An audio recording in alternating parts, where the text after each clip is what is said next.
Sin duda, uno de los errores que se comete desde la política es creer que la comunicación es una dimensión absolutamente ajena, separada, distinta, que es una consecuencia de un determinado accionar político. Por eso se suele decir que el gobierno es bueno pero que se comunica mal, o que tiene una buena comunicación pero en realidad el gobierno es malo, y no se lo ve como una misma dimensión, como algo imbricado, como que es parte de la misma cara.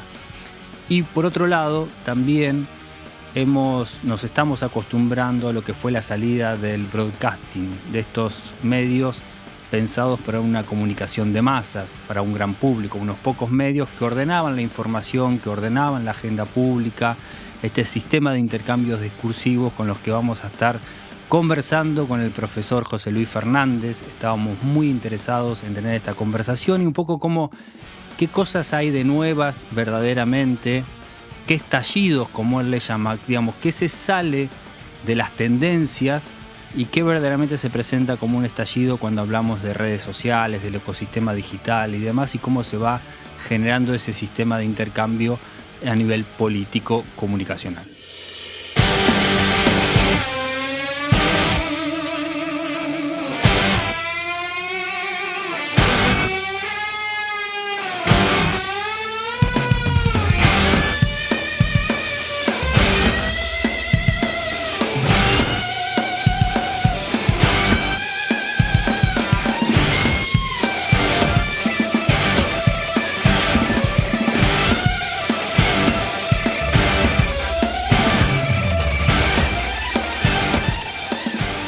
Esta vez quiero empezar por una pregunta más personal. Estás muy activo en redes, en las distintas redes. No sé si los mismos contenidos en todas las redes o distinto. Y no solo eso, sino también probando algunas cuestiones con el canal de YouTube y demás. ¿Por qué? Bueno, yo creo que esta época es platafórmica y hay gente que quiere tener un principio de incidencia o de participación en la escena pública, aunque sea limitada, tiene que estar. Y te digo que no es que esté todo el tiempo. En general, salvo momentos en que estoy viendo algo en la tele aburrido, entonces interactúo, muchas veces cosas que busco, que estoy mirando y googleo. Entonces yo creo que eso es un modo de la época, la convivencia entre mediatizaciones, pero en general estoy más activo, creo yo, digamos, a la mañana, que es cuando trabajo, y para ser sincero te digo, porque son decisiones personales, yo antes fumaba mucho, y yo escribo mucho, ¿no? Y era un párrafo, un cigarrillo, un párrafo, un cigarrillo. Ahora es un párrafo, un posteo, un párrafo, una revisión, ¿es más sano una eso? respuesta. Es así.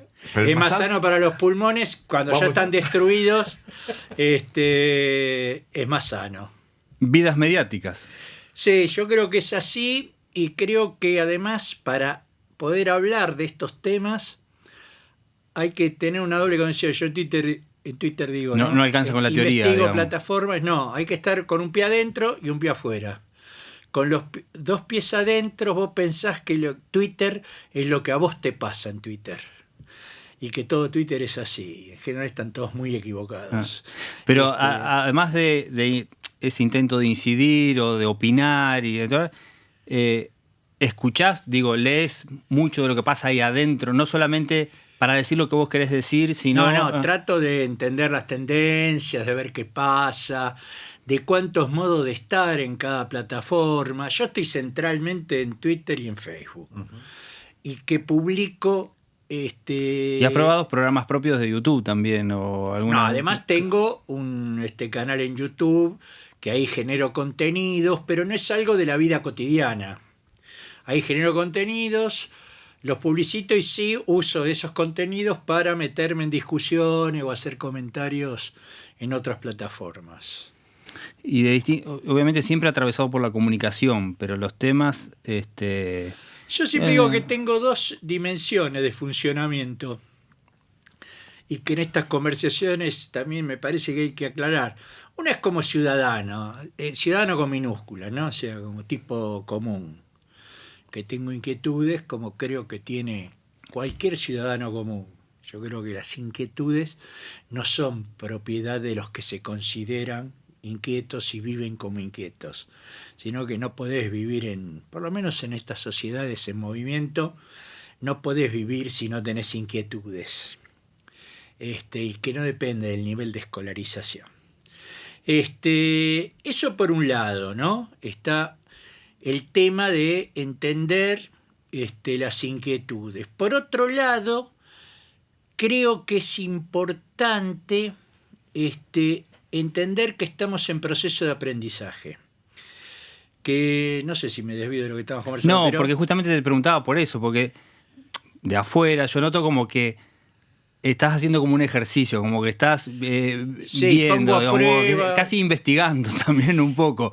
Es una parte de y de lo cual observación refleja también la participante. época, porque nadie tiene fórmulas, nadie tiene cosas. Entonces, Yo te diría, y metiéndonos en temas ya más técnicos, nadie tiene fórmulas, pero el que toma la palabra con voz autorizada es como si tuviera fórmulas. ¿Cómo es eso?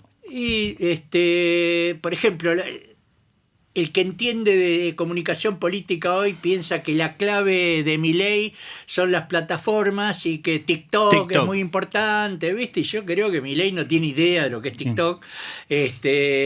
Sí es un panelista con una fuerte pata televisiva y un fuerte funcionamiento en Twitter. Ese funcionamiento entre el rating que tiene lo televisivo y el impacto que estos días se descubrió por un artículo en La Nación, se descubrió que Twitter no es tan grande como parece. Hoy ya se olvidaron y ya lo tratan como si fuera el universo, Twitter. Pero si vos sabés el impacto que tiene la tele y el impacto que tiene Twitter, ya le das una dimensión a los fenómenos que pasan ahí, que no son todo lo hay que saber y hay que entender y hay que responder. Entonces, cuando alguien habla de eso, como si fuera el país, sin precisiones, cambió la coyuntura política, cambió la comunicación política, está mostrando que no tiene idea, porque no entiende los límites, pero habla como si tuviera idea. Bueno, de eso venís hablando mucho me fueron quedando varias cosas que dijiste. Diferenciar las tendencias, digamos, identificar las tendencias de la irrupción, del estallido, ¿no? Rastrear un poco. ¿Qué es lo que pasa hoy? ¿Es nuevo o en realidad, digamos, rastrear es algo que viene dándose, digamos, un proceso, ¿no? ¿Vos Ir para atrás. Que, por ejemplo, la historia, que es una disciplina así que está como madura, en cierto sentido, y que ahora trata de entender cómo va a ser la historia dentro de 20 años, la historia de esto. Pero de verdad se podría decir que del siglo XX. Se podría decir que los cambios son más acelerados ahora, digamos. El efecto que producen los cambios son de mayor aceleración. Para mí, el ritmo es un tema que sería discutir. ¿No? Te iba a decir, desde el principio del siglo XX o las primeras décadas, está la diferencia entre la historia de larga duración y la historia acontecimental. Eso no se habla más, nadie se recuerda la escuela de los anales, pero todo el tiempo estamos discutiendo de eso. Y establecer los ritmos. Aparentemente, sí, ¿viste? Es inevitable pensar que, bueno, hace un año estábamos hablando de el principio de la inteligencia artificial y ahora ya estamos en el usos múltiples, ¿no? Entonces, bueno, pero yo en mi último libro, que se llama Las 4 revoluciones invisibles, que todavía no lo podemos encontrar en librerías, pero ya pronto. Ya está, en septiembre ya cuando se publique esto, ya está. Me centro en eso que pasó con la mediatización del sonido entre fines del siglo XIX y la primera década del siglo XX. Y una de las revoluciones comienza, ¿no? Dando cuenta de algo que es conocido, pero que no se le da el peso que tiene, que a fines del siglo XIX alguien se enteraba de las noticias por un diario y solo se enteraban los letrados. Ujú. Y si esa misma persona que se enteraba por los diarios de noticias quería saber algo sobre sus negocios o su familia en Europa o en el interior del país, se movía en ritmo de semanas o de meses para vender. Vendan el trigo ya, o los cueros ya. Un mes después te enterabas, se vendió y ejecutabas, terminaba la operación. Y si no eras letrado, tenías que ir a la fuente. A una fuente directa o vos viajar, que era muy difícil para ver cómo andaba la familia, ¿no? Bueno, eso poner era 1910, 1900, 1910. 1935, el tipo se informaba por la radio. Y el iletrado también se informaba por la radio. Y se informaba de lo que ahora está pasando en París. Y ahora ni siquiera es el ahora del online, que no sabés si hay delay, todo es el ahora, ahora, en este momento paró de llover. En Buenos Aires empezó a llover. Qué casualidad, ¿no?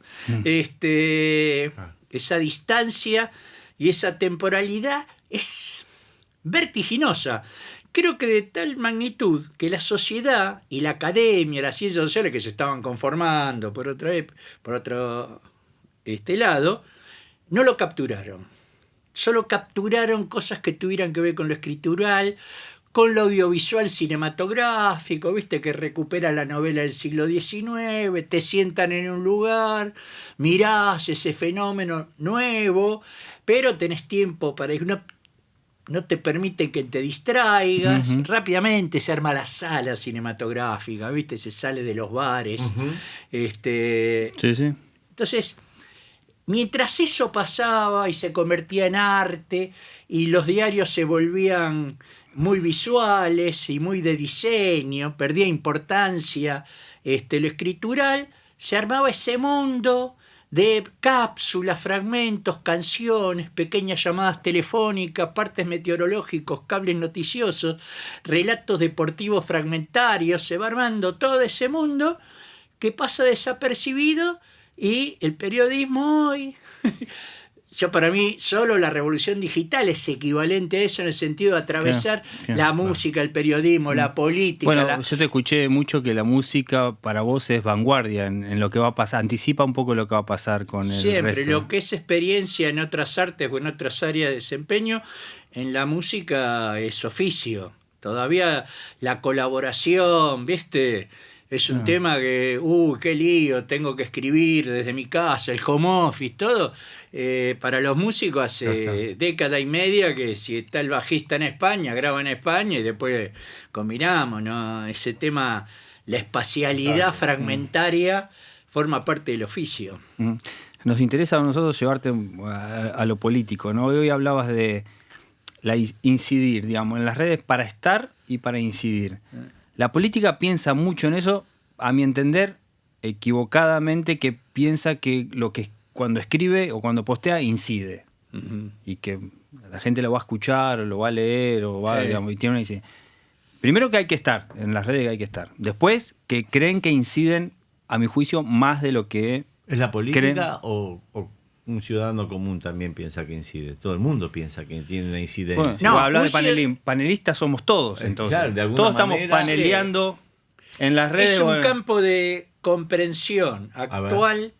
Para mí, el mundo fragmentario se constituyó alrededor de los medios de sonido. Década del 30, 40, y a partir de los 60 siempre estuvo la movilidad ahí amenazando, y desde los 60 es un mundo móvil.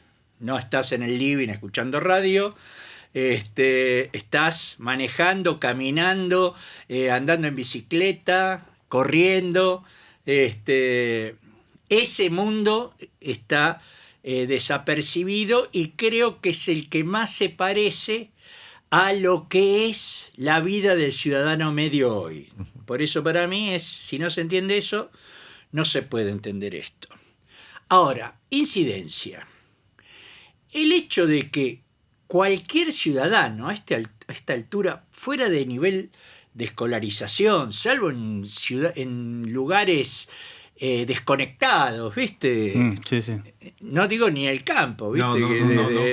Cada gaucho con su transistor en su tractor decía Perón, eso Exactamente. ahora, o sea, nadie está más conectado a todo que alguien que está en una máquina cosechadora Claro.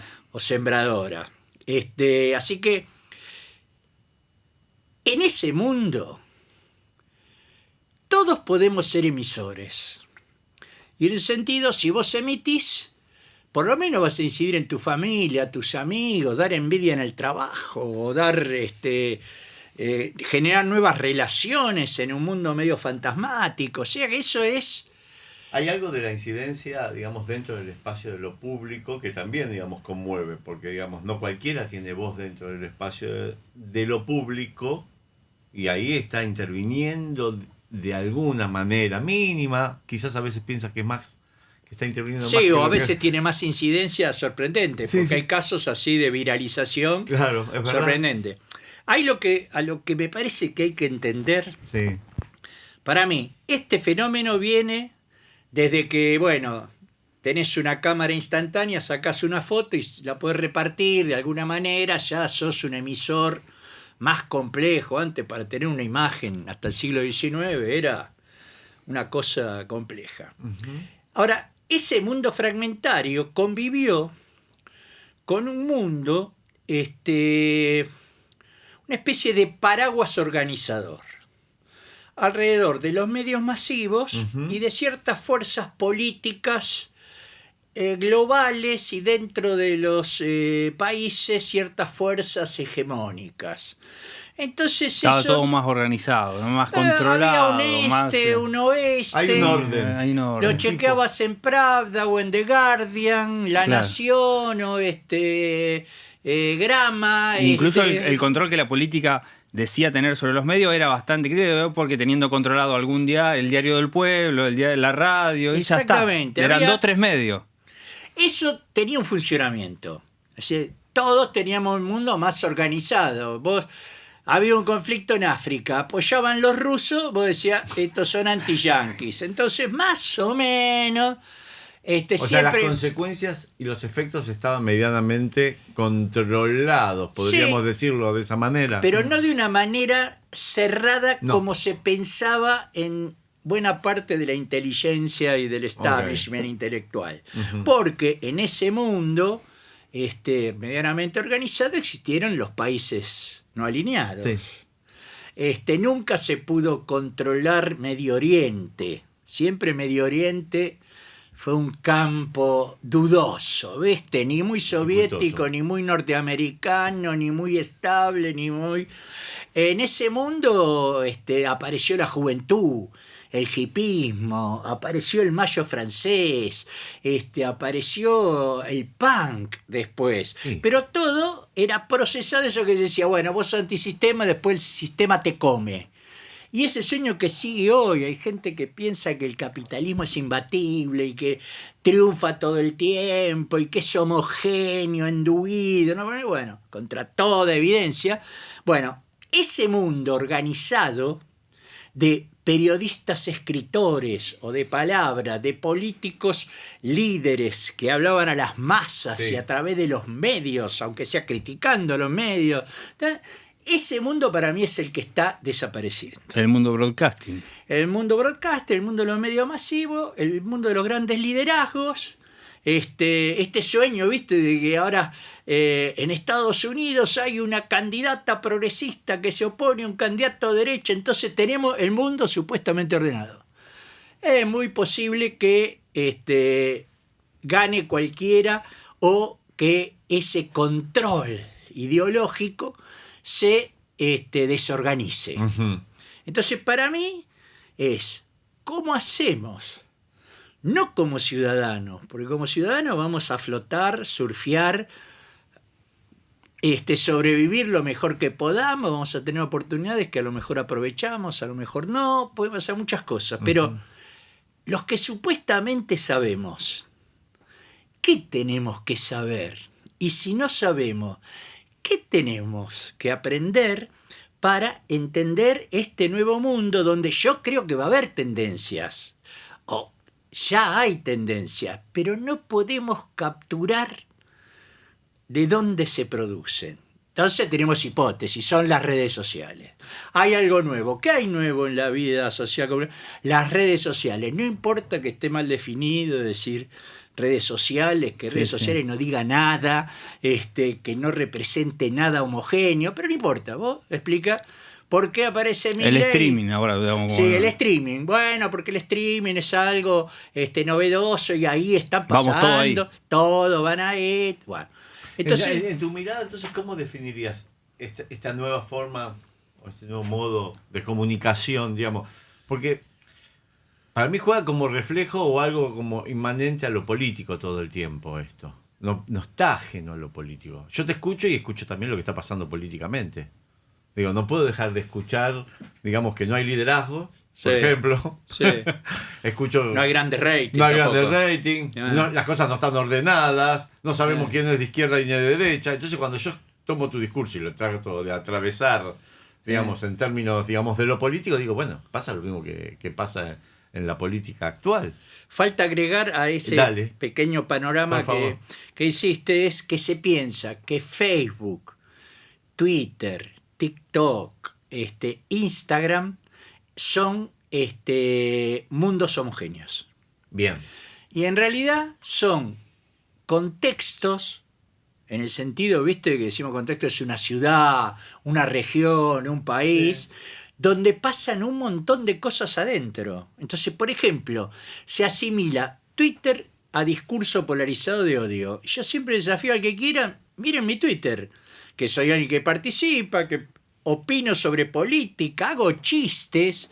Polemizar. Sí, polemizo, y a mí jamás... No es que yo si quiero ver odio, lo tengo que buscar. Claro, sí, me pasa lo mismo. Mi Twitter es un mundo sereno, de discusión, de publicidad, ¿viste? No tengo ningún agregado premium, ¿viste? No pago nada. Bueno, son las burbujas dentro de las plataformas, ¿no? Gente eso es mucho más dificultoso para comprender. Bueno, ¿no? Pero yo creo, mi hipótesis es que el modelo de burbuja, que ahora está en discusión y se está revisando por simplificador, ¿viste? Porque primero parece que es algo y después te das cuenta que va. Pero bueno, el amigo Carlos Escolari ahí insiste mucho con esto de salir de la idea de lo líquido a lo gaseoso, ¿no? Sí, bueno, porque hay que salir de la idea de que nuestros vínculos son diferentes esencialmente a todos o que son iguales a todos. Yo creo que, como todo sistema de vínculos, nuestras vidas tienen parecidos, fuertísimos muchas veces que no nos damos cuenta, y diferencias que a veces no nos damos cuenta. Entonces le hablamos a otro sector social como si ese sector social estuviera esperando que dijéramos eso, y el sector social simplemente se harta de nosotros, nos desprecia y no sabe cómo esquivarnos. Entonces me parece que eso, agregar que hablar de redes sociales es como hablar de cultura occidental o de capitalismo. Adentro hay de todo. Bueno, hay ciertos principios organizadores, generales, seguro. ¿Viste? En todos haces intercambio discursivo, pero son muy diferentes entre sí, y el saber sobre una plataforma no te enseña sobre otra plataforma. Y la diferencia o la distancia, digamos, ¿cómo ves vos? Hoy, digamos, generalmente conversábamos con Carlos cuando antes de que vengas, digamos, entre lo que sería la política y la comunicación. Siempre se maneja la comunicación como una idea de ajenidad, como una ajenidad, como que está por fuera de lo político, digamos, cuando en realidad es inmanente quizás a lo político, ¿no? Sí, yo creo que hay consenso en muy distintas corrientes hoy.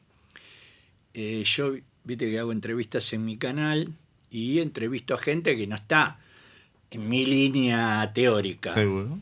Pero hay bastante consenso que la debilidad que tiene la política con la comunicación es que la política se sueña como operante sobre la sociedad y que después debe comunicar Sí. esas operaciones. Como la Difundirla. En sociología realidad hacen parece. referencia a la Sí, difusión. Muy más parecida a que la otra cosa. sociología. ¿eh? Porque la política es sociologista todavía Claro. y economicista. Exacto. Entre los que se consideran comunicólogos, que no es mi caso, hay conciencia de que hay que estar en la mesa de decisión política Claro. si uno quiere comunicar política. Ujú. Es decir, que no hay política sin comunicación y, como todos sabemos, es muy difícil que haya comunicación sin Sin política. Entonces me parece que ahí lo que hay que correr el foco del estudio. Ok. Y entonces, si vos entendés las plataformas Sí. como contextos sociales en los cuales vos hacés distintas prácticas de distinto tipo, porque en las plataformas no solo comunicás, vos pensás que en la vida plataformica el home banking es una plataforma, Es verdad. LinkedIn Es verdad, no lo pensé. es una verdad. plataforma, o sea, vos haces Mercado Libre o Amazon, son plataformas, o sea, vos comprás Tinder, es plataforma, ¿viste? Total. O sea, vos haces mucha Total. de tu vida en plataforma, algunas muy especializadas, otras más generalistas, pero dentro de las generalistas podés tener ligue o estar de levante en Facebook, pero tenés que cumplir las normas de levante de Facebook, Sí, tienen como sus que requisitos, son las ¿no es cierto? generales más las propias de la plataforma. Entonces vos no le podés entrar a alguien directamente por privado, No. sin disculparte, ¿se entiende? Es todo una Cada serie de campo, cada procedimientos. campo, cada plataforma tiene su mecanismo y tiene, digamos, requiere de ciertos instrumentos por los cuales hay que respetarlos. No te manejas igual en un bar que en un restaurante. Perfectamente. Y en ambos lugares haces muchas cosas, además de comer, tomar café. Y haces cosas planificadas y cosas aleatorias que van ocurriendo. Bueno, para mí es eso lo primero que deben aprender los políticos, es que no es que hay que estar para comunicar, hay que aprender a vivir en plataforma. Sí. Así como no tenés que dejar tu barrio, Ujú. tu provincia o tu ciudad, no tenés que dejar tus plataformas, porque no hay nadie tuyo fuera de eso. Ahí te meto el tema de Alberto Fernández, no para hablar de la coyuntura, no es el tema de estas conversaciones, pero sí porque vos hace tiempo lo venís señalando y has escrito sobre eso como, no sé si el primero o uno de los exponentes de los políticos o presidentes post-broadcasting. Sí. Finalmente tiene un incidente que de alguna forma, digamos, se termina conociendo a través de los teléfonos o surge a partir Sí. de los teléfonos. No quiere decir que el problema sea ese, digamos, pero y de cómo era su manejo, digamos, con el móvil y con las redes sociales, ¿no? Digo, y finalmente hay un escándalo, digamos, un hecho que conmociona por su comportamiento y demás. ¿Cómo analizás esa situación, Yo creo que digamos? es el primer tipo, el primer presidente, porque Cristina era broadcaster, ¿no? Cadena nacional, a full, Ordenamiento. ¿viste? Publica en Twitter, son comunicados, Manifiestos, cartas, ¿no? Bien. Macri, fue el sueño inverso. Eso no existe ya. Es viejo. Vamos a las redes. Me acuerdo que Pichetto se reía de ellos. Esta gente no paga pauta. Piensan que no es, ¿no? Porque el sueño de que no iba a pasar nada. Todo networking, ¿viste? Todo vida net. Terminó haciendo actos peronistas que Durán Barba fue el primer tipo. Yo siempre dije que él no se inunda más, esos actos de Macri lo enterraron, ¿viste? Porque no es de él. No es de él. Pero, ¿viste? Como falló el networking puro, vayamos a lo contrario, ¿viste? Y Durán Barba lo mencionaba. Eso me llamó la atención. Durán Barba siempre ve alguna cosita. Se puede equivocar en la tendencia, pero algunas cosas ve. Alberto era un tipo que podía responder una entrevista a cualquiera. Iba a los paneles, o sea, tenía condiciones panelista, pero podía aceptar una entrevista de alguien adversario, que no le regalara nada, conflictiva, y darlo. Además, fuerte presencia en Twitter, puede hablar con cualquiera, ¿viste? Puede ir a un canal de YouTube sobre cualquier tema. Ahora sabemos que usaba también cualquier dispositivo para su vida íntima. la legal, la no legal, la hiperprivada. Bueno, o sea que es un tipo de esta época. Dejando de lado los usos privados y después gobernar, que gobierna bien, gobierna mal, ¿no? Eso no hay demasiada discusión hoy en día en la evaluación, pero yo creo que me parece muy importante registrar que todo su sistema político-comunicacional lo sacó del post-broadcasting y lo convirtió, le pusieron un vocero que daba información, y él desapareció de las redes. Eso que como que lo desnaturalizó a él de alguna manera. Le sacó la única herramienta que tenía a favor para gobernar. Más no teniendo fuerza política propia. O sea, él podía aprender, tenía un montón de herramientas para utilizar y se lo sacan los propios. A mí me parece que eso es importante entender. Bueno, en épocas normales, vamos a cuidarlo. Sí, nunca acertaste qué pasaba con la audiencia televisiva, pero bueno, el mundo funcionaba, más o menos. Nadie acertó lo que era la audiencia televisiva. Nunca hubo un éxito académico con la audiencia televisiva que no fuera dentro de la academia, ¿no? Ahora es diferente. Vos te equivocás y favoreces lo que no querés favorecer. Estropeás las propias fuerzas que tenés. Claro. Porque vos pensás que hay una racionalidad técnica aprobada por manuales, y es verdad que está lleno de manuales, pero que no pueden prever qué pasa con Trump, qué pasa con Bolsonaro, que no pueden prever si ganan o si pierden. Tengo una pregunta, profesor. Sí. A ver. Por un lado, estamos hablando de un pensamiento, hay un pensamiento como viejo, para ponerlo en términos rápidos y mal, ante toda esta emergencia que viene de hace años, pero no importa, en nuestro trato y en nuestra familiarización con lo que serían las redes, con lo que serían las plataformas. Ahora, lo que yo veo es como que uno aprende los lenguajes de esas plataformas, uno se adapta a los lenguajes de esas plataformas. Vos en el mercado te adaptás al link, te adaptás, digamos, al LinkedIn, te vas adaptando a todas. Ahora, esas plataformas a su vez están pensándote de alguna manera, o te piensan, digamos, somos pensados por esas plataformas. Sí. Esto es lo que a mí me tensiona con las redes y con las plataformas, digo, porque sin darnos cuenta estamos siendo pensados por las plataformas, ¿o no? ¿Vos pensás que no es así? No. Son varios procesos. Sí, a ver. Uno es las plataformas que tienen distintos modelos de negocio. Uno es la de los datos, de tenerte adentro. Ajá. Para generar contactos de distinto tipo, para conocerte y vender esa información, o para venderte cosas, ¿no? De acuerdo a lo que van entendiendo de lo que serían tus cosas. Eso es algo, es como el capitalismo platafórmico. Perfecto. Sobre eso está que en estos modelos el usuario, esto funciona como si fuera un hipermercado. ¿Con qué diferencia?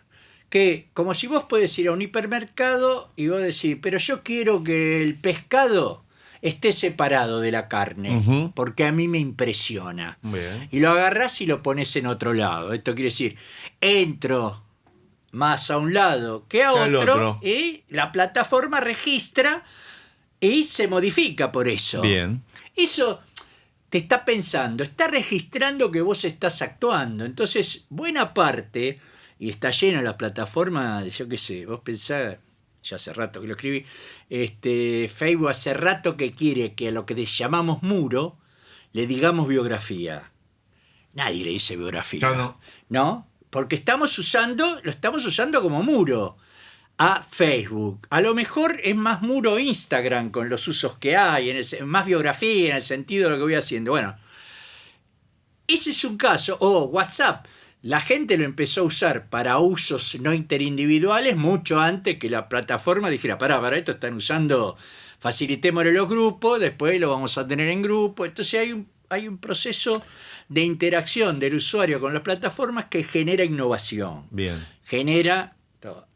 Y sobre eso están los procedimientos de inteligencia artificial, la algoritmización, que tratan de combinar, o sea, las empresas van mirando qué pasa en ese campo que tiene una vida relativamente independiente y que está relacionada con lo que vos vas haciendo, con esa práctica tuya modificando la plataforma, y trata de ofrecer cosas que te capturen más, que te saquen en cierto sentido de independencia, pero que te satisfagan, ¿no? Son esos tres niveles que están en juego. Ese conjunto es de un aprendizaje social brutal. El político está hiper alejado de todo eso. El político no tiene que estar ahí adentro, pasa, para ¿no? mí. ¿Eh? El político lo primero que tiene que hacer, o sea, no puedes hacer política hoy si no vivís en ese barrio algo. No podés estar todo el tiempo adentro del country, adentro de tu casa, que te saque el chofer, entonces el community manager es tu chofer, eso, te dice, pero no, está fuera. Vos tenés que vivir para entender cómo solo ves, qué es ser buen vecino ahí, qué es ser llano, Muy bueno. qué es ser raro ahí. Eso, pero lo que me parece más importante, que vos lo dijiste en tu comentario, es un proceso de aprendizaje. Hacemos cosas hoy. Las plataformas quieren que hagamos cosas hoy. Los algoritmos tratan de ofrecer cosas hoy que dentro de 5 o 10 años pueden ni existir. Yo te digo, porque uno tiene...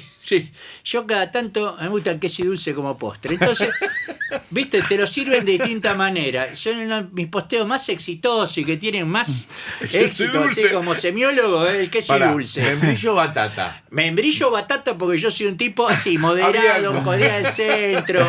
No tengo ninguna bandera. Despolarizado. ¿Entendés? ¿Entendés? Pues imagínate, bueno, yo soy grande, no sé, hablar ya de 10 años, pero ponele, ¿no? Dentro de 10 años, ¿me puedo imaginar yo? ¡Qué idiota! Ese Fernández publicaba queso y dulce. ¿Entendés? Y gente especialista, el único consenso que hay es que no hay que mostrar chicos en las redes por la pedofilia, sí, claro, y todo. Claro, bueno, sí. Busquen, elijan 10 especialistas en estos temas. Pueden elegir que adviertan sobre los peligros de las plataformas y busquen cuántos de ellos no publican fotos de sus hijos en malla, en la playita, re divino. Bueno, están aprendiendo. Bueno. Piensan que los hijos, los chicos, no son, si son mis hijos, no son objeto de la pedofilia. Bueno, van a aprender, no sabes lo que me pasó, no sabes lo que le pasó a mi amiga, y bueno, vas aprendiendo.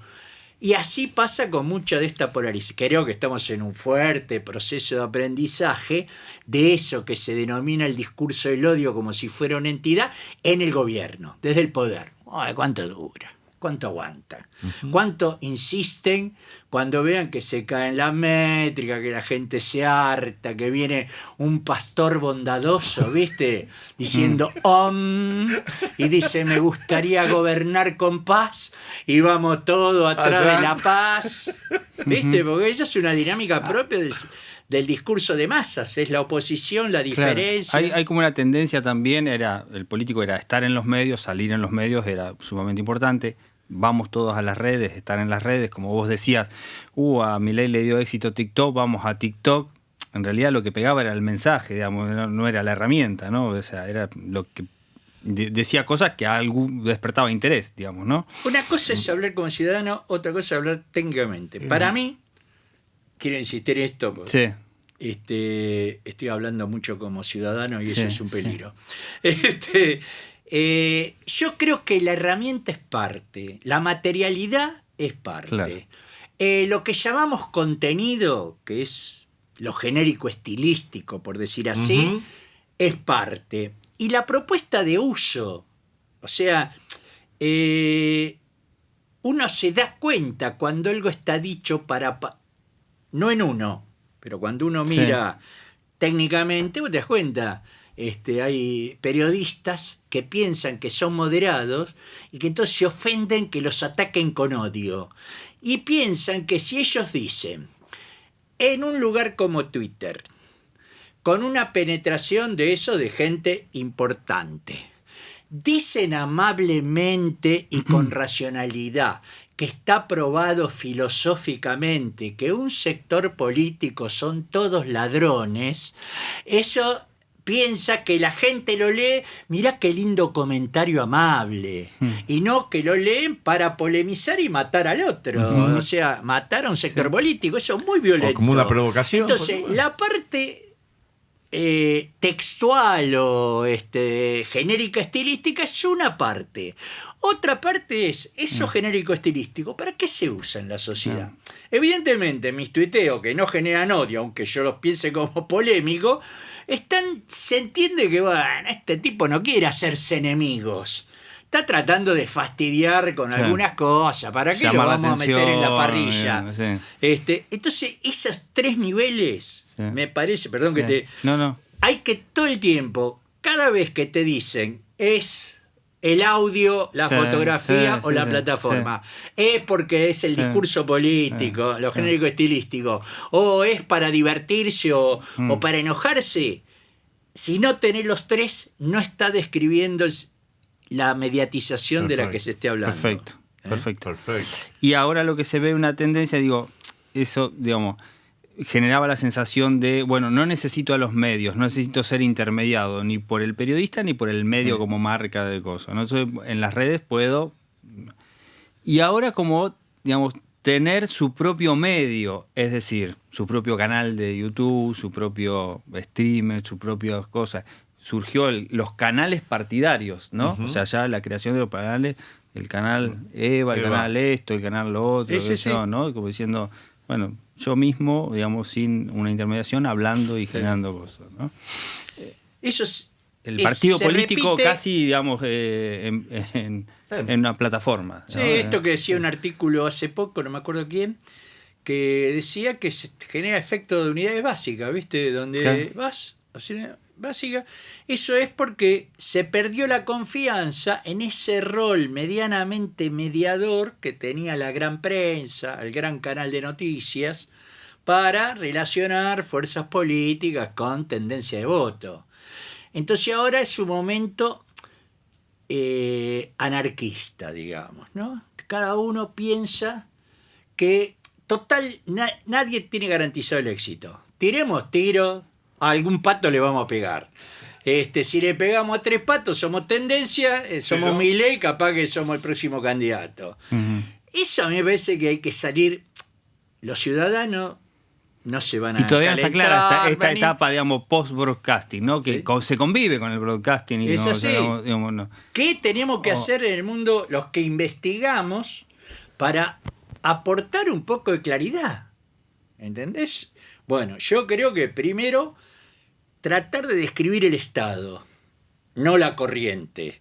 Es decir, es un proceso de aprendizaje, no es un proceso de hegemonización. No hay un foco bajando línea. Hay aprendizaje de distintos sectores. Probemos, pongamos una unidad básica, un comité. En el streaming hay tantas cosas, hay tanto fracaso, ¿viste? Nuestro fracaso ni se va a notar. Si sufrí, capaz que la pegamos. Entonces, primero, establecer eso no es así. Está siendo así, andás a ver dónde termina. Después, para mí, fundamental, volver a la mirada científica, técnica. Lo que yo digo, antes de opinar, grillemos. Veamos qué cositas hay, a qué se parece, a qué se diferencia. Miremos 10 streamers, a ver qué hay adentro, a cuál le va mejor, a cuál le va peor y qué tienen. Hipoteticemos, es decir, ¿cuánto se diferencia ¿cuánto se diferencia del medio tradicional? Exactamente, cuánto la diferencia es de empobrecimiento, ¿viste? Porque la producción es menor. Bueno, entonces, primer movimiento, describir el estadio. Después volver a lo metodológico, salir de la posición, esto digo, no como ciudadano, ni como político, como técnico, como los que sabemos. Salir de la posición, miro con atención y me doy cuenta. No. porque miro con atención, es mirar gente leyendo, gente mirando la tele, y desvíos de eso, no nuevos procesos. Entonces, salir de la mirada crítica y volver a la observación científica. Ujú. Técnica, no le pongamos mayúscula que asusta, ¿viste? Ser científico es así, una especie de ataque al periodismo de investigación. Entonces, volver a la metodología para mí es una tarea política, vengo molestando con eso hace bastante, y después armar equipos no transdisciplinario, pues interdisciplinario. Hay que juntar distintas miradas, todas con metodología. No, mirada como sos psicólogo, te dedicas a la psique, como soy sociólogo, me dedico a la sociedad, como soy semiólogo, me dedico al discurso. No, psicólogo, sociólogo, semiólogo, grillen sus objetos y discutamos grillas. Observaciones organizadas, entrevistas con guía de pauta, que no es lo mismo que esta entrevista donde charlamos, me preguntaste, contesto. Es como no. una sociología muy tradicional, ¿eh? Es como una Sí, vuelta sí. a una, Yo creo que a una metodología, digamos, de la vieja usanza. cuanto más fracasa la mirada crítica Ajá. y más se desenvuelve la complejidad social de nuestros objetos frente a nuestras reglas, mi propuesta de viejo conservador en este caso es volver al cientificismo. Claro. Yo cuanto más años, sigo siendo un posmoderno feliz, pero a nivel, porque me encanta lo trans, me encanta, viste, que todo se mezcle con todo. Ahora, de esto, si no grillo, como no soy creativo para decir pavadas, críticas, si no grillo, no tengo materiales para opinar. Y me parece que esos tres movidas, ¿viste? Es parar la moto y observar de qué estamos hablando, meter metodologías y comparar resultados de metodología, no de cabezas, de inteligencia, sino de metodología, no intuitivo, ni es lo que ensayístico, ni deberíamos nada. hacer y convocar a las universidades, a eso, ¿viste? Falta mucha investigación sobre perfiles de audiencias que Te iba a son... preguntar eso, ¿qué pasa con las audiencias? Y un poco el libro, no vi ningún anticipo del libro que va a estar ahora en librerías y demás. Un poco, digamos, indaga sobre las audiencias y sobre la... Yo pienso que cuando uno dice audiencias tiene un modelo.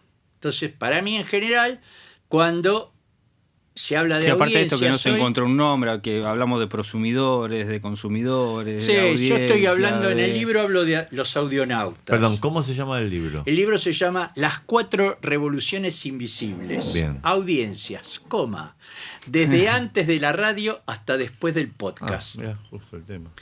Y yo creo que esas audiencias de auricular, moviéndose por el mundo, escuchando fragmentos, Sí. son lo que más se parece, y que tienen una larga experiencia en ese trabajo de audiencia, es lo que más se parece a la navegación en diversas plataformas. Que nadie, viste, la gente en Twitter, nadie está, salvo los loquitos de Twitter, pero que son una minoría que enseguida lo detectás, no están en Twitter ahí, no, vos pasás por Twitter, vas a Facebook, te llaman de LinkedIn, googleás, tenés el Me gusta banco... porque lo contás como una salida, digamos, de un fin de semana, Es ponele, así, ¿no? exactamente. Yo si tuviera un Pero nada político así. a coachear, Me voy a Me Twitter, baño. me baño. me levanto a la mañana, pero es así. Te llaman de LinkedIn. Te levantás a la mañana y la gente dice, y agarrás el smartphone. No, ¿lo agarrás el smartphone o no lo agarrás? Pero si agarrás el smartphone, vos podés entrar a Google y ver el calendar, ¿entendés? Sos logístico, ver Facebook, Twitter o Tinder cómo anda tu vida afectiva, o entrar a página 12 para ver qué tenés que decir para tener una posición en la coyuntura. ¿Se entiende? Total. O entras a un programa de radio y pones la radio mientras te duchás y te sentás a Exacto. escribir. Sí. Entrás, como salís de tu casa, te subís al auto o a un transporte público o agarrás la bicicleta o vas al bar de la esquina a tomarte un café. En todos lados tenés interacciones. Lo primero que yo tuviera un cliente político, Dios Sí. no lo quiera, por el político también, No, lo primero creo. que le diría, olvídate de pensar. Esto me Carlos Prieto, un colega que falleció hace mucho, joven, pero que fue de los primeros que estaban metidos en el tema, y me decía, Fernández, te estoy hablando de los 90, ¿no? Cuando entrábamos, yo he sido de los primeros que pasó datos a una filmina. Mirá. Sin tocar los datos. Porque el 4 Pro fue el primer software que vos tenías información, una base de datos, y te permitía organizar un gráfico y lo podías poner. Que los sociólogos no podían entender. Corregían la filmina, pero decime, Gil, que yo le arreglo de acá. Corrijo de acá. Entonces, Carlos Prieto me explicaba, porque yo 4 Pro, 4 tomos de manual. Era así, ¿no? Y me decía, Fernández, no. Esto es corpóreo, no mental. Vos te ponés y vos tipeás, buscás, hacés, sale mal, corregís 10 veces y vas a aprender más que yendo a buscar el manual, el índice. Yo trabajo así.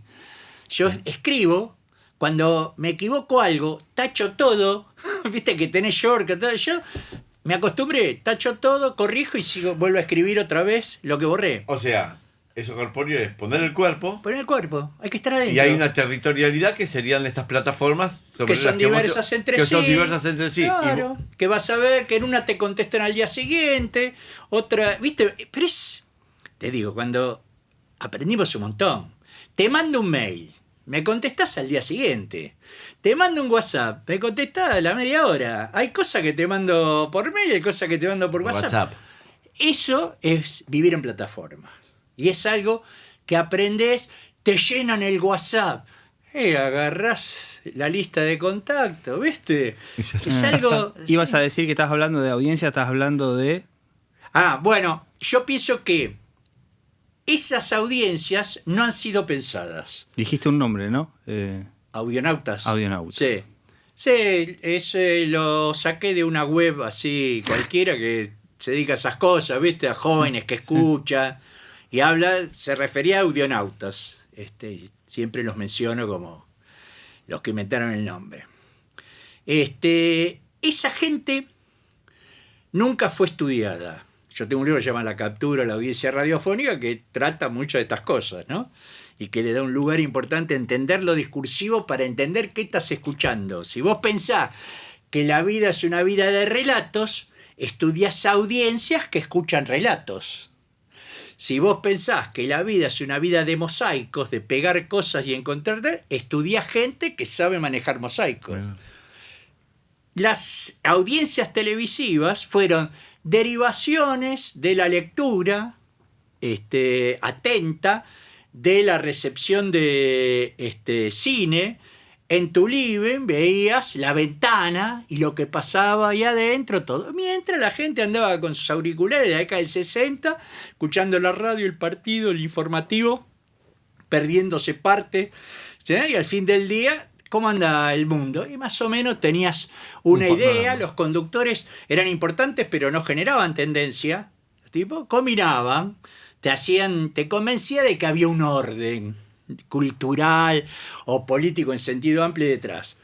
Esas audiencias nunca fueron estudiadas. Cuando se llega a la pantalla, sí. Lemanovich, una eminencia de estos temas, dice que la pantalla de la computadora es una derivación de la pantalla cinematográfica. ¿Entendés? Y se discute cómo es el periodismo online, algo que compite con el periodismo de lectura, escritores, periodistas escritores o verbalizadores de ideas, de argumentaciones. No. ¿Por qué se adaptó fácil la sociedad? ¿Por qué un tipo como yo me adapté? Me pusieron una computadora en el trabajo, una pantalla, inmediatamente me compré una para mi casa. A los 3 meses trabajaba en todo lo online que se podía. Todo. ¿Por qué? Porque yo me crié en la radio, siempre fui un tipo de poco hogar, por decir así, desde joven, de andar mucho en la calle. Entonces yo soy un tipo mosaiquero. Uh-huh. Soy un tipo que me da de acá, de 4 allá, cosas sueltas y trato de armar una tendencia. Y si no por una tendencia me doy cuenta. No digo que acá hay un relato detrás que es el sistema capitalista, que está los medios hegemónicos, toda esa idea que es delirante, hasta que llega Milei.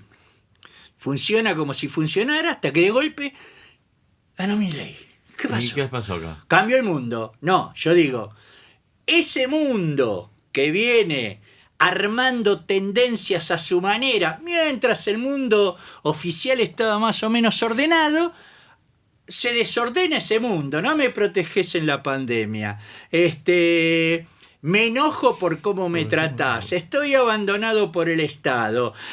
Un gobierno mayoritario se pelean entre ellos. Un gobierno de la burguesía nacional no consigue convocar a la burguesía nacional. Es decir, fracasan.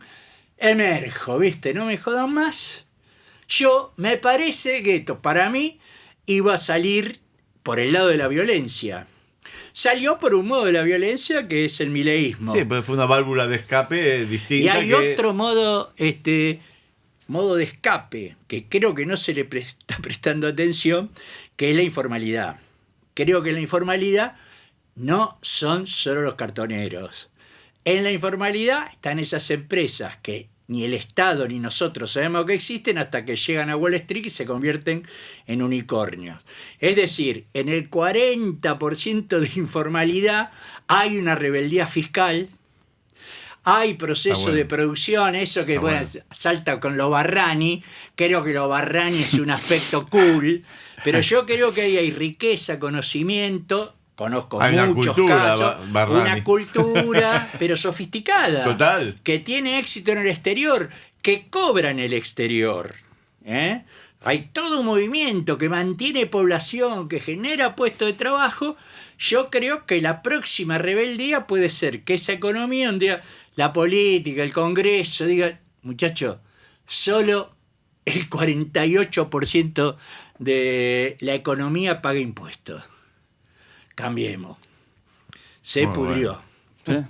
Se gastaron ya se gastaron todos los eslóganes, ¿viste? No sé qué se va a poder Cambiemos decir. no será, pero sí, algo parecido. Pero se entiende, yo creo que ahí hay un proceso de rebeldía.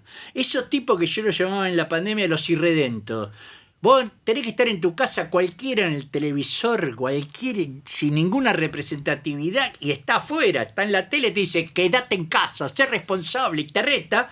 Entonces aparece un pibe que viene de Brasil, en un jeepcito, con unas tablas de surf. ¿Qué hace? Voy a ver a mi vieja que está en Pinamar, ¿qué te pasa? ¿Viste? ¿Se entiende? Esos tipos, los irredentos, votaron a Milei. Total. Al final, no hay que medir al 56, porque entre los 56 hay un 10, 15 que está pensando si se convierte en irredento o no se convierte. Antes de más de lo mismo, decidió Milei. ¿Importa Milei? No. Importa esa tendencia de rebeldía fiscal, de rebeldía legal, de negación de la patria que a vos se te ocurre como importante. Mi patria importante es Pinamar, mi villa, mi barrio, tal vez mi country, donde armo un ambiente protegido y que no dependo de una policía que todos saben que es corrupta, de un Estado, o sea, diputados y senadores que dan espectáculos graciosos. Entonces yo creo que... Esa fragmentación, no me voy a decir la palabra fragmentación. Mosaico. Ese mosaico, exactamente. Mosaiquero, me gustó. Pongámoslo en términos de lo político, digamos, el Estado ya no me cuida, no quiero que, o sea, no me cuidaste cuando me tenías que cuidar y me imponías las cosas que me querías imponer a mí, digamos. Entonces hay una idea de que con todos en este momento, digamos...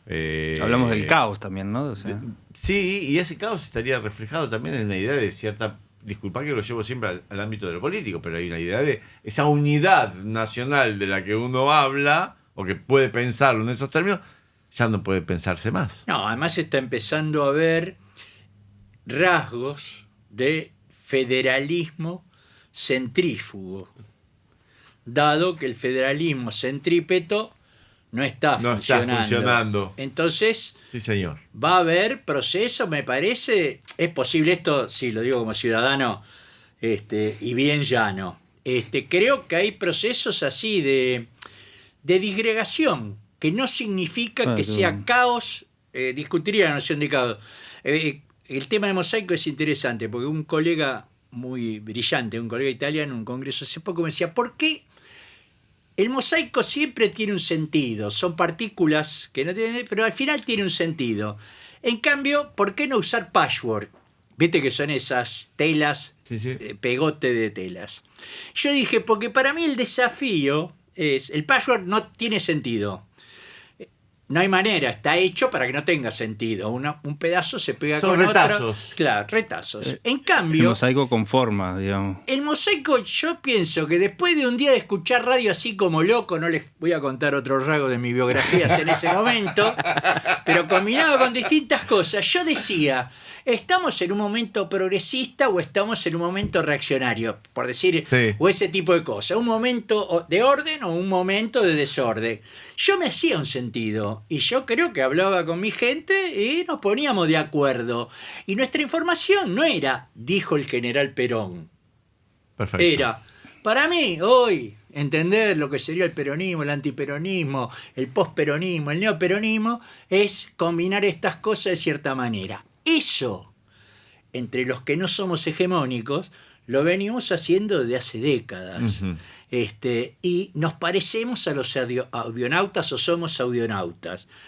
Creo que el momento de los que tienen grandes ideas que explican por qué los sistemas son malos e imposible de transformar o que solo hay una revolución posible, todo, no es este momento. A lo mejor vale la pena, decía hace poco en un coloquio sobre estos temas, probar otros modelos de audiencia. A lo mejor le sirve a los políticos y a la gente que está preocupada en generar tendencias que sean más productivas para la sociedad, porque una de las condiciones del panelismo que nunca hay que olvidar, y ese es uno de los problemas que va a enfrentar Milei mientras siga siendo panelista, es que el panelismo suma cero. ¿Qué quiere decir con eso? A ver. Nadie gana una discusión panelista. Ah, nos equipara a todos y todos somos iguales. Todos tenemos una opinión, todos insultamos, todo. ¿Cómo se resuelve eso? Se reemplaza con otro tema.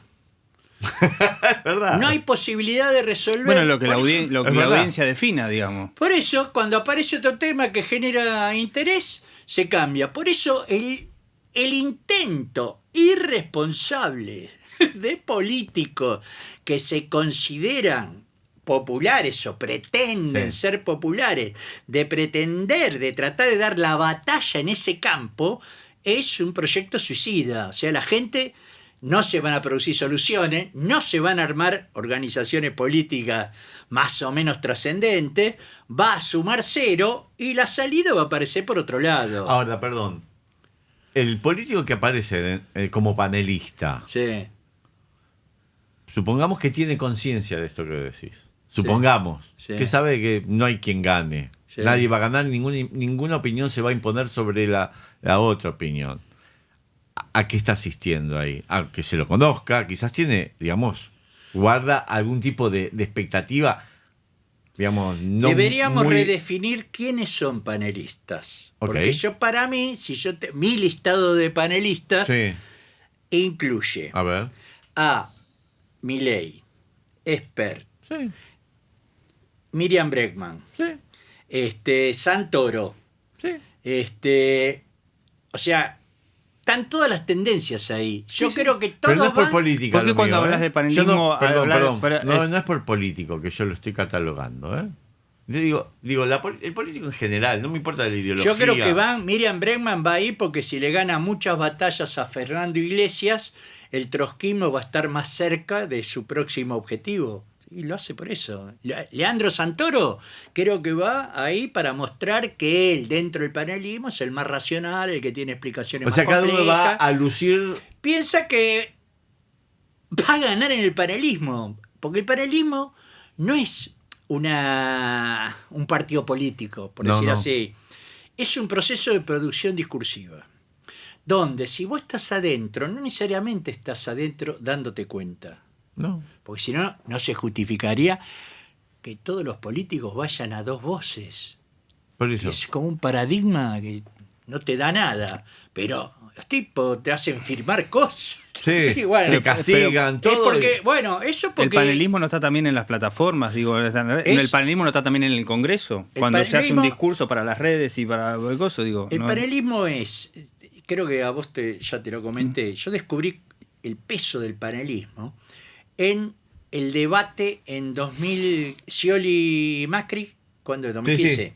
Sí. 2015. 2015, bueno, el primer debate que nos fue no fue Scioli, fue un desperdicio para Scioli, Sí. bueno, al segundo fue.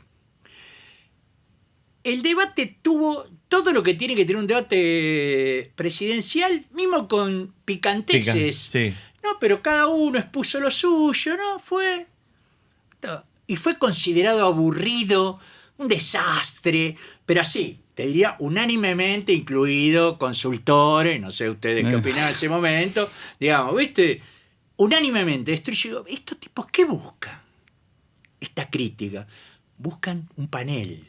Ahí me di cuenta que el panelismo, que no es televisivo, tenés razón, es bien post-broadcasting. Por eso te decía, todos podemos ser panelistas. Todos Sí, somos de alguna claro. manera panelistas. Cuando vos intervenís entramos en el Twitter, panelismo cuando vos intervenís en Twitter diciendo lo que dijo ayer Milei o lo que dijo Santoro en Adobo, Te estás poniendo en posición panelista. está ahí, te comiste el panelismo. Ya es tarde para vos, para mí, porque una vez que vos estás en un ecosistema, tenés que salir. Y para mí no se sale por voluntad. Esto me gustaría que quede como eslogan, ¿viste? Un banner abajo. Vamos a No anotar. sí. Del panelismo no se sale por voluntad, sino que se sale con metodología. Vos tenés que entender desde afuera. La metodología lo que tiene Que es la propia es praxis que te estás haciendo vos distancia. ahora. Claro, eso que ustedes opinen, y yo digo, paremos, miremos, ¿viste? Distanciémonos un poco. Ese gesto es antipanelista. Si nosotros lo podemos hacer, yo hablo enfáticamente, ¿viste? Que no hablo así delicado o aburrido, no, yo hablo. Pero si vamos a describir algo, pará. Pongámoslo Reflexión allá. crítica y metodológica. Sí, dame ambas que cosas. grillo, qué cosas hay adentro, qué no hay, en dónde hay lo que no hay acá, Ujú. ¿no? Eso es entender un fenómeno, no pensar. O sea, la actividad política desde lo científico, digamos, de lo académico, debe ser grillar, no pensar, no ejercitar nuestra inteligencia. El político tendría que combinar ambas cosas, me parece. Obviamente. La capacidad de poder, digamos, incorporar la grilla, digamos, del académico, y por el otro lado seguir manejando esa intuición y esa capacidad de percibir algo. Yo debo reconocer que yo me dedico a lo científico y cada vez más, porque cada vez más he ido aprendiendo mi incapacidad política. Se lo definía a una colega una vez, no, que estábamos discutiendo un proyecto así, medianamente macro. Le digo, mira, paremos un poco. Yo soy un genio para armar colectivos. Yo te armo un bus, ¿viste? Te armo un colectivo. Te lo lleno de gente. Eso yo lo consigo. Ahora, me siento al volante y digo, ¿qué hago con esta gente? ¿A dónde tenemos que ir? ¿Viste? Conducir no es lo mío en este Claro, momento. ¿se entiende? Entonces, bueno, trato de ser útil en lo que más o menos Muy creo bien. que soy un buen investigador. Ahora, no confíen en mí como ciudadano. No quiero hacer reduccionismo, para decir lo de Milei va a ser un problema el panelismo, digamos, como en el ejercicio de la presidencia. Y eso, él como panelista también no sé si ganó hubo un ganador, pero en la audiencia, conforme, digamos, Sí. logró esa, Fue un digamos, foco. fue un foco, Sí. digamos. Ese es su éxito. Ese es su Entender éxito. por qué ganó Milei. Sin el panelismo no vas a entender.